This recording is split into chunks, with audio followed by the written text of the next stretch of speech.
As a child, I had a 60-word vocabulary before I was a year old. Shortly after my first birthday, I spoke 3 sentences at one time. I said, "Take the baby, pick it up, I want up."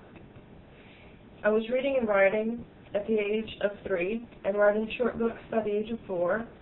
At the age of 5, one of my books was featured on a local television network for children.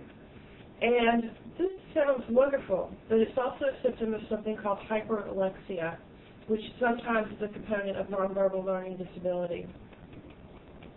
With NLD, or nonverbal learning disability, people rely on the verbal skills too much to compensate for not being able to understand nonverbal.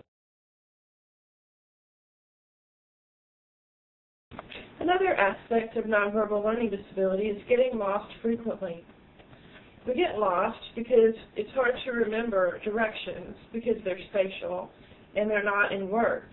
And it's hard to keep so many directions in your mind about turn right here, turn left here, and you can't remember a landmark, and you can't visualize a map in your head, and everything is just like a big maze. So when I used to drive a car, I was getting lost 3 and 4 hours a week and crying my eyes out, and I don't drive any longer. I rely on a transportation service. And when I was a kid in school, I would get lost at school and not be able to find my classroom, and they thought I was just trying to escape class, but I couldn't remember where my classroom was.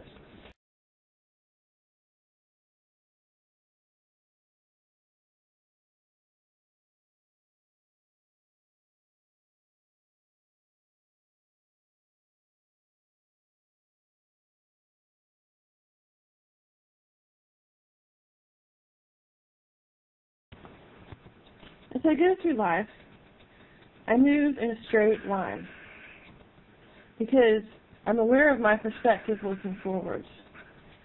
When I turn a corner, I'm going straight ahead. I'm not mapping what's going on as I take each turn, the way I'm mapping it now. When I was asked to draw a neurological test in which it was very complex, called the Oesterreich figure, I think I'm pronouncing that correctly, it had an X right in the middle, which I never saw, because I was following the line, one line at a time, straight out. And I saw the figure as 11 separate parts instead of one whole.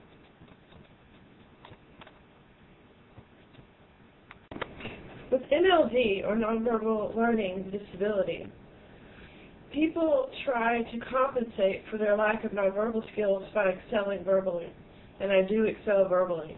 I have a very high verbal IQ, and there's a 30-point span between my verbal IQ and my performance IQ. We compensate for not understanding how to interpret facial expressions in the faces of people we know, or even recognize sometimes a person's face until we've seen it quite a bit. This is one aspect we have in common with Asperger's syndrome, where sometimes face recognition is very difficult, and also understanding the feelings of others through their face. Imagine that I am Puss in Boots, and Puss in Boots is encountering an octopus. Does Puss in Boots see the entire octopus?